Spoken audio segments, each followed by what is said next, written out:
been to America a few months before, or the year before. We'd gone to New Orleans, and we had an awesome time, and we were really well received by the American audiences.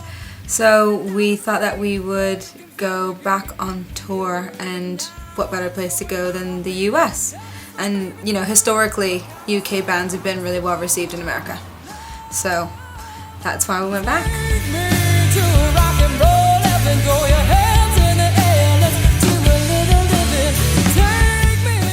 We're fortunate enough to have a little team building up around us now. We've got Maddie Hunter, Dawn Moonen, and David Chatfield. David's over in the States anyway. Dawn has great contacts in the States and has been working with David for quite a while, so she assisted us in getting the gigs that we needed and stuff, and then Maddie just took it, made sense of it all. The administration queen that she is, just went bang, bang, bang, there's a spreadsheet, that's that, that's done, and we're like...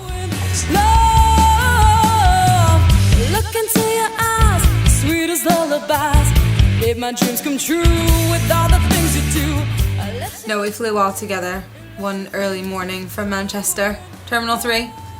So we all got there, got the Veuve Clicquot on the go. Rockstar champagne at 7 o'clock in the morning, standard. Yeah, as you do. That kind of set the precedent for the rest of the few weeks we were away. It started with Veuve and ended with Veuve.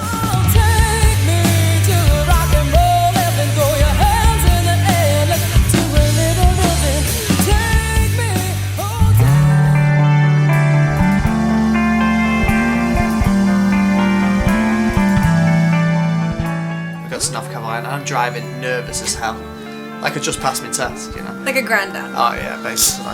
And we're going on for miles and miles, and Maddie's reading these detailed instructions of how to get there before the sat-nav reads it, right? And then we turn up and...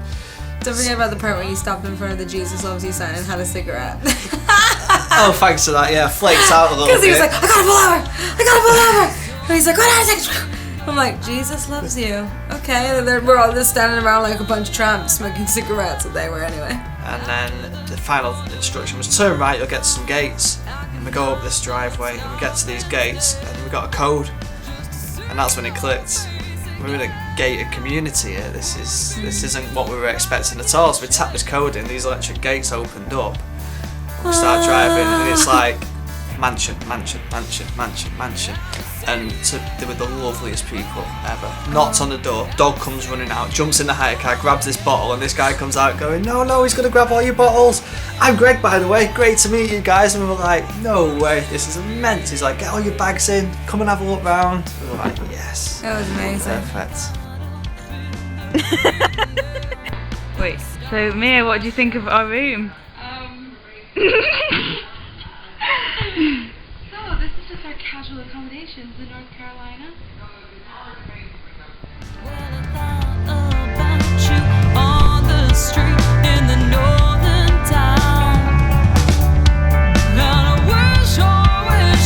That was actually a really good gig. That was a really good gig. The crowd was buzzing. Average age was about 60, maybe they 65. Were buzzing. They got so drunk on the Chardonnay and Sauvignon Blanc. It was awesome.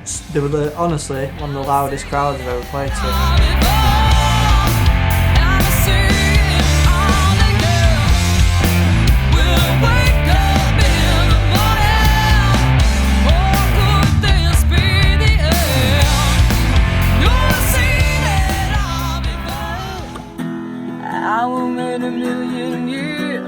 The few days that we were there, we were looking at the water and it was so appealing, but we were told it's going to be cold, it's going to be cold, it's going to be cold. But they thought the temperature was cold, and we're from Manchester of course, and we thought it was pretty warm. So me and Maddie were like, right, let's just do this, let's just get our shorts on, let's head in. Ran up, baptism of fire, jumped in the lake, bang, hit it, and it just threw us straight back out with a cold, man. Honestly, lungs just went, everything went, I won't elaborate on that. And out we got. Oh mate, it was so cold. It was unreal.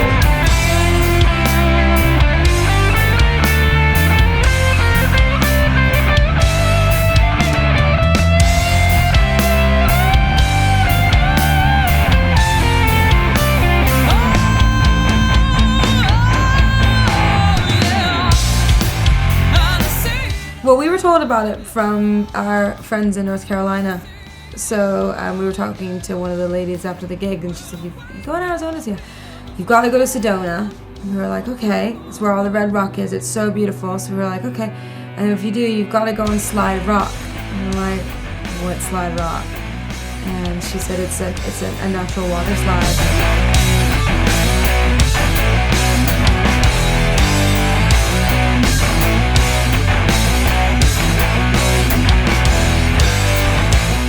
You start from the top and it just takes you right down.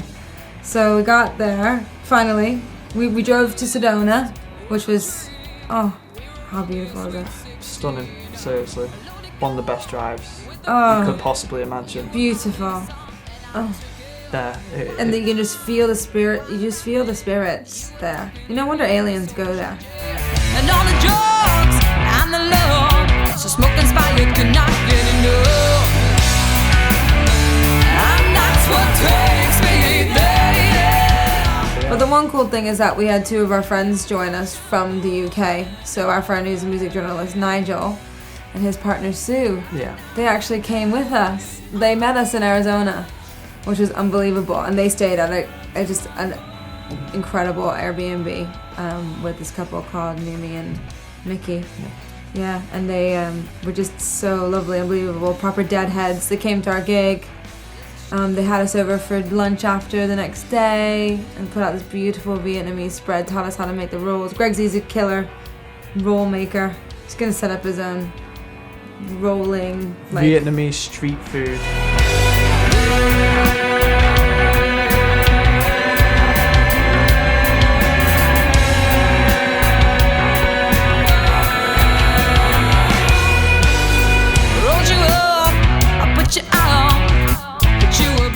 So that was Arizona, yeah, and the gig was awesome. We went on and the whole place just popped off. It was called Sky Bar because you could see the sky when you were in the bar, which is just amazing. Like it was all focused around all the planets and all that. Had a massive telescope on the outside. Yeah. So in the beer gardens, a huge Yeah. telescope, so you could just go and look at the desert sky. It was unbelievable. One of the coolest bars I've ever been to. Yeah. It was in Tucson, downtown. Yeah. Wicked. The only way to describe Arizona and the desert and the flats is massive skies. And now we're dancing on the edge. Look to our home. Round and round, I'm spinning to the ground. There's a stopping freedom, darkness overcomes and I'm alone. What happens? I'm spinning further. Woo! Yeah! Everything's bigger in Texas. Including my belly. Austin was great. We arrived at the airport and because it was South by Southwest, it was a 30-year anniversary for South by Southwest Festival, which was unbelievable. So we were so fortunate to be there and be able to play. It was just incredible. And we got there and they had a band playing right in the airport, which was awesome. The hats were right, the boots were right. The hair closer to God. The bigger the hair, the closer to God. Yeah. It was great. It was absolutely brilliant. Rolling down, night it moves and you're coming round. Oh, lightning strikes. Now once done. South by Southwest was just mental. They just closed down all of downtown Austin, and we went on 6th Street and saw all the people playing. I forgot my ID. They wouldn't let me in anywhere. Had a great reception at Strange Brew where we played, which Scott was really cool, wasn't he? And he made Dave look small. Yeah. Everything is bigger in Texas. He's just a big guy. We were like,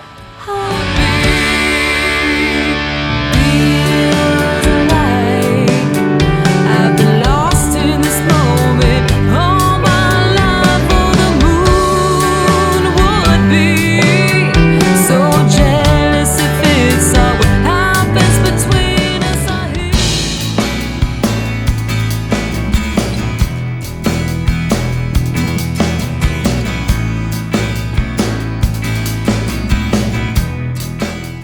LA, baby! baby. City of Angels.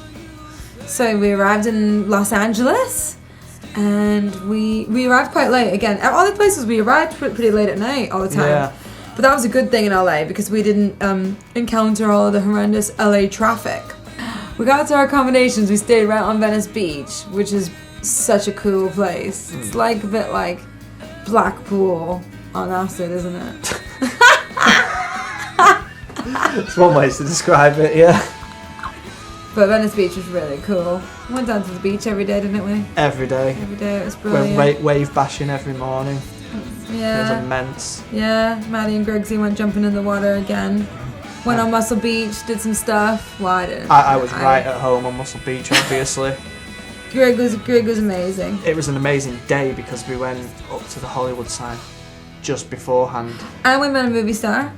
Oh yeah. Yeah, we went to Johnny Depp's Viper Room for a night out. The night before the night before the gig. Yeah. And then we were like just chilling. We were going to see some really awesome bands. They were so cool. We went with David Chatfield, and he introduced us to some people. And he's like, "Oh, that's my friend Ken." And we looked and turned and we were like, I was like, "Oh my God, it's the guy from Borat." And it was Azamat from Borat, and he was so lovely, the nicest. Oh my God, the nicest man.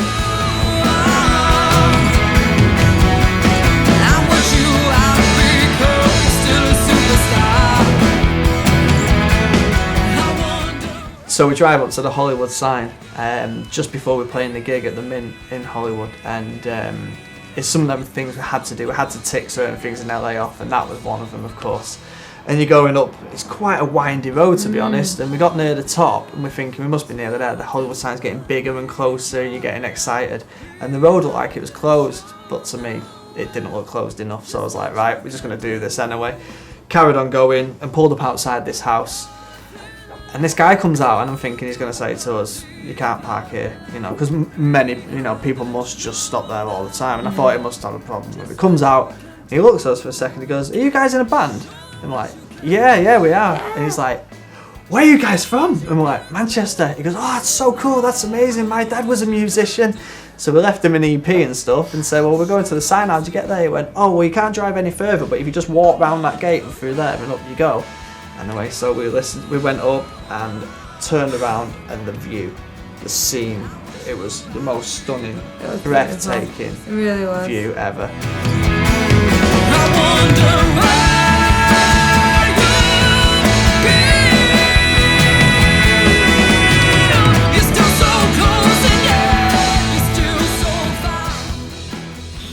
We ended the tour at home. We're home for me in Bermuda. We arrived there, my mom picked us up, and Dave's fiancée Charlotte, for his birthday, surprised him, which was so cool for his birthday, which was so sweet. He was so shocked. He was like, it was Joe's birthday as well, my stepdad, and he's just a really special person in our lives. So that was really cool to go there and do a gig and play for his birthday. And we were there for Easter, which is a huge, massive, important celebration in Bermuda. 'Cause you fly kites and you eat fish cakes. But I think my mom was getting a bit carried away with the fish cakes because she she offered everybody a fish cake like every 5 seconds for like the whole 4 days we were there.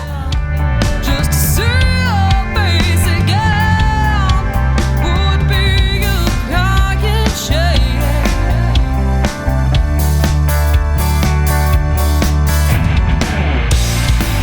I'm seeing it all before.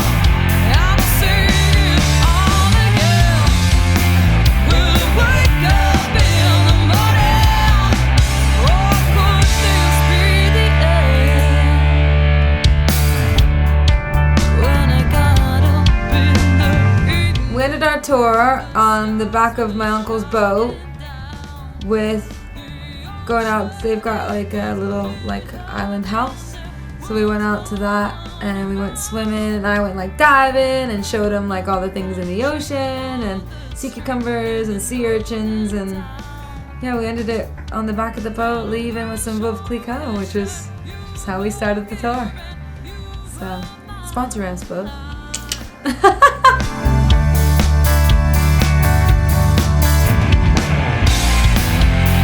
So thank you, America. Thank you for everybody who continues to support us, and we had an amazing time. And we will see you again very soon. See you later. Thank you, Herbie! Thank you so much. Thank you.